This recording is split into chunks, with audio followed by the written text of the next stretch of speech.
Dalam proses digitalisasi arsip keuangan di SDM, bagian mana yang paling menantang? Apakah pada tahapan scanning, penataan klasifikasi, atau justru dari pengendalian mutu hasil digital? Oke, yang paling menantang sih dari ketiga itu ya.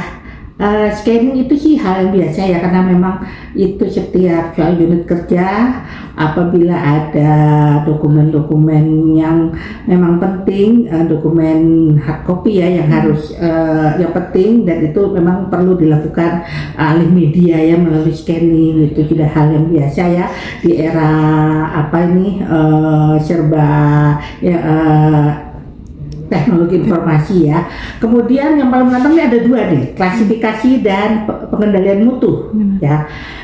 Klasifikasi, terutama klasifikasi di Kementerian SDM ini, klasifikasi mengambil klasifikasi masalah berdasarkan masalah. Jadi setiap surat, setiap dokumen, setiap diklasifikasikan berdasarkan permasalahan ya, permasalahan. Jadi tantangannya adalah bahwa setiap pengelola ketatausahaan atau kearsipan di dalam melakukan penatausahaan surat, penatausahaan kearsipan itu berdasarkan klasifikasi. Nah, ini yang menjadi kendala adalah bahwa setiap pengelola itu harus paham terkait klasifikasi, harus paham terkait organisasi, tugas dan fungsi organisasi.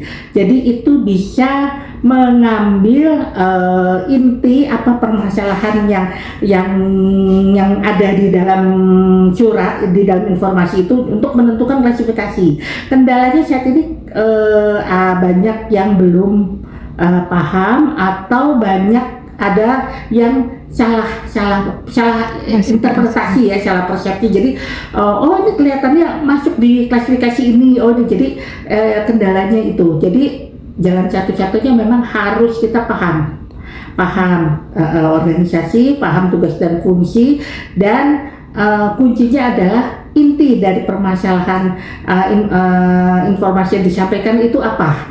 Jadi itu yang bisa kita ambil klasifikasinya gitu, kode klasifikasinya, karena memang kode klasifikasi di KSDM ini sangat banyak sekali ya, sangat banyak dan rigid, karena kita tahu Kementerian Energi Sumber Daya Mineral ini menaungi beberapa unit-unit organisasi penting ya, strategis seperti migas, mineral dan batu bara, ketenaga listrikan, geologi, energi baru terbarukan begitu. Kemudian ada unit-unit penunjang seperti Sekretariat Jenderal, Inspektorat Jenderal, Badan Diklat, dan Badan Usaha Data dan Informasi begitu. Nah, itu sangat banyak ya, dan klasifikasi juga sangat rigid. Jadi memang perlu pemahaman dan perlu ketelitian untuk menentukan klasifikasinya. Kemudian pengendalian mutu. Pengendalian mutu ini juga sama halnya, bahwa kita sebagai pengelola kearsipan atau pengelola dokumentasi, pengelola ketatausahaan juga memang harus paham mengenai apa yang kita lakukan, harus paham mengenai tata kerja, harus paham mengenai tugas dan fungsi organisasi begitu, dan harus paham mengenai ketentuan-ketentuan atau aturan-aturan yang mengacu terkait pengelolaan dokumen begitu. Jadi memang harus paham. Nah, itu mengendalikan, menjaga dokumen-dokumen yang kita kelola itu. Jadi memang tantangannya ada situ. Kalau kita tidak paham, kita tidak mengerti gitu ya, tidak bekerja tidak berdasarkan aturan, tidak berdasarkan prosedur, itu juga memang banyak nanti akan terjadi kendala atau kesalahan-kesalahan. Tentunya juga kesalahan ini harus kita hindari ya, gitu, karena itu akan menyangkut mutu ya, mutu, dan menyangkut kinerja gitu. Itu sih. Menurut Ibu, bagaimana digitalisasi arsip ini akan mengubah cara kerja di Biro Keuangan, khususnya di SDM dalam 3 atau 5 tahun ke depan? Apakah benar-benar bisa menuju sistem paperless? Oke. Sebenarnya bukan untuk 3 tahun atau 5 tahun ke depan ya. Sejak pandemi kemarin kita dituntut untuk berubah, ya, karena segala sesuatunya kita terbatas ya. Yang tadinya kita menggunakan secara konvensional ya, pengelolaan dokumen secara konvensional, surat menyurat, dokumentasi secara konvensional dan elektronik juga, jadi masih separuh-separuh ya. Di KSDM itu pengelolaan surat menyurat, dokumentasi itu sudah dari tahun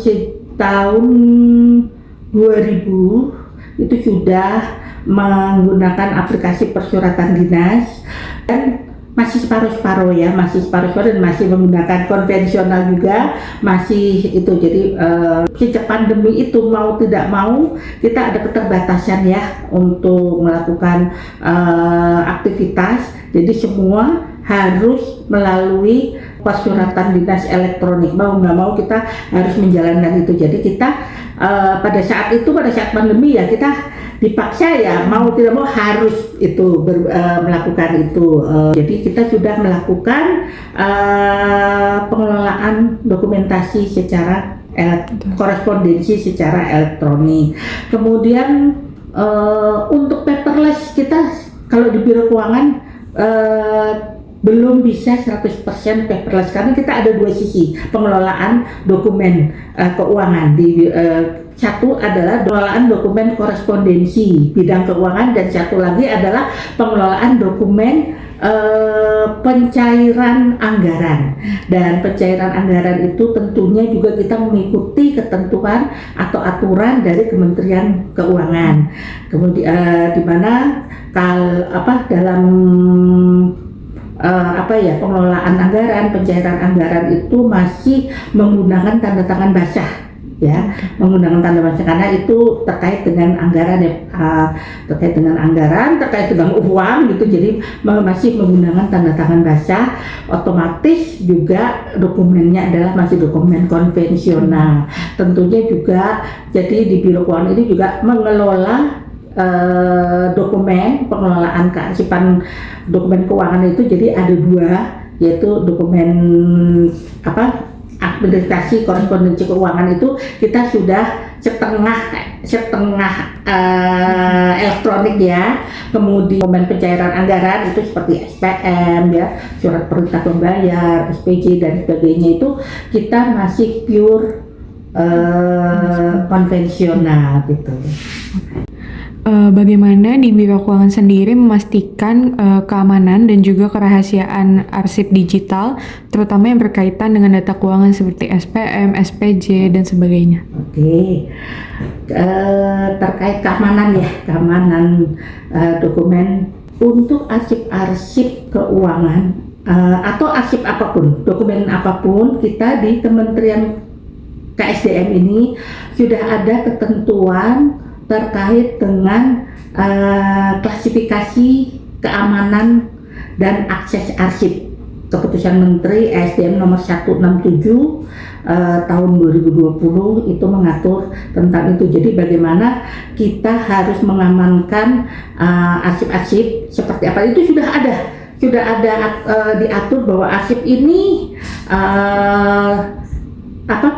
derajat keamanannya itu terbuka atau biasa atau terbatas, rahasia atau sangat rahasia. Semua itu punya konsekuensinya masing-masing gitu. Apabila terbuka atau biasa itu bisa diakses dan tidak ada tidak mengganggu kinerja. Kemudian yang terbatas ini itu ya aksesnya ya hanya tertentu ya gitu. Apabila ini informasinya